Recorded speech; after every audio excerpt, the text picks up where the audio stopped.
return, though. Cloud was her normal self that we saw here in Washington, facilitating, defending, to the tune of 14 points, 10 assists. She did most of her damage by getting to the line where she went 8 of 10. However, Washington did play a role in her having an uncharacteristic 8 turnovers. Diana Taurasi finished with 20, providing some timely baskets throughout the game. Despite all that, man, Washington was right there. They even were able to take 10 more shots than Phoenix took this game.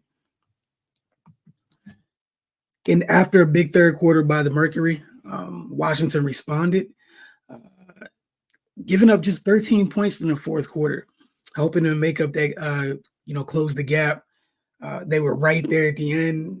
Some execution issues late. I mean, one of the plays, they ran out of a timeout.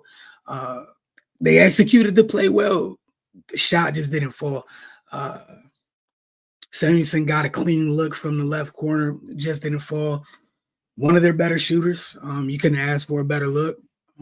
That's not where the game was lost. Just the little things. I know we've been saying this over and over again throughout these 5 games. But it's what's hurting Washington at this point in time. Washington did get very good production from their bench.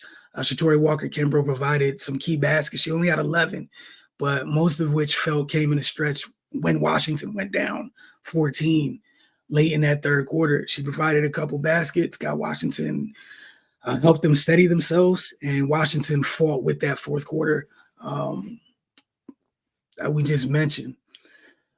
Julie Van Loo had 15 points and 7 rebounds. Ariel Atkins led the way with 16. Shakira Austin had 11. Maisha Hines-Allen also provided a very good punch off the bench as well. She came into the game late in the game. Thought she did a really good job of just taking advantage of the matchups that she had, finishing inside.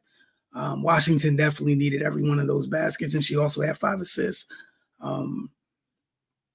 But the turnovers, this is one of those things where Washington has done a good job of turning teams over. And again, it's things that we've said in the previous 4 games. Just failing to capitalize on those opportunities have cost them quite a bit. Again, we're only 5 games in, but it's cost them quite a bit at times. And they just have to finish better inside. There's times they get pretty solid looks in the paint, just not converting. They shot 36% from deep last night. They made 13 threes. Phoenix is one of the top shooting teams from deep in the league, and also one of the teams that wants to put up the most, put up those shots at a very high clip. While Phoenix did hit 10 threes, Washington did a good enough job defending them on the 3-point line where those 10 threes came off of 33 attempts. So they only shot 30% from deep. Again, going back to Washington's finishing, that's just something they have to improve on. They're generating very good looks. They just got to finish. They're doing a better job of knocking down the long ball right now. But those missed bunnies they hurt. More often than not, those missed opportunities turn into not necessarily transition opportunities for the other team, but just, little 4-point swings, things of that nature in close games. It really comes back to bite them. In terms of player of the game, and then we get into some positive, negatives, whatnot. From this one, Natasha Cloud thought she kept her team steady enough to get it done. Phoenix was not good in the fourth quarter. Credit to Washington for that. And obviously those 8 turnovers, as I mentioned earlier, very uncharacteristic.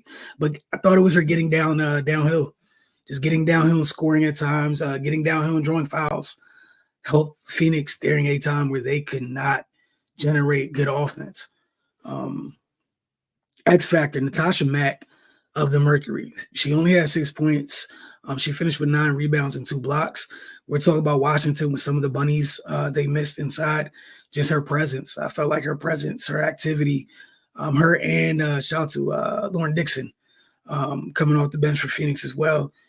Just providing resistance in the paint at times, and you got shot blockers in the paint. You can feel them when you're attacking the basket. Don't necessarily have to block the shot to have impact. I think if you take away Max presence, this game really might have turned out differently. Felt like she changed and altered several shots. To get into some of the positives, the Mystics defense, we've been talking about this throughout all 5 games, right? They're second in, so far this season, they're second in opponent 3-point percentage. Teams are shooting just 26.7 from range against Washington through 5 games. They're fourth in the league in generating points off turnovers at 19.8 per contest. They're seventh in the league in defensive rating. Washington is giving up just 81.2 points a game, which is why they're routinely in games. They're kind of waiting for not even waiting. They need their offense to catch up to their defense to help turn some of these tough losses into wins. But again, what they've done on defense has been very, very impressive thus far in the season. I talked about moving the ball earlier. Might have missed sharing this. Washington finished the game with 21 assists, right? And it's going into the positives category. Again, they're moving the ball well. They had 21 assists. They're one of 2 teams in the W to have 20-plus assists in every game. Minnesota Lynx are the other team. So, again, credit to Washington for the way that they do move the ball. This is why they're generating good shots, good opportunities. It's just about capitalizing off of them more often. Places – I won't even say negatives, just things they have to improve on, right? Just rebounding. They're 11th in the league. They're averaging just 31 a game. We mentioned that they had a team high 36 in last night's game. But their opponents are averaging 35 a game, 35 boards a game. So for the most part on the season, last night was standing. They're losing on the glass about four boards a night, whether that's old boards or not. It's something where you don't want that to be something that continues for the remainder of the season. It's definitely an area in which they need to improve a little bit. Again, just the little things for Washington. We keep hitting on those points throughout these first 5 games.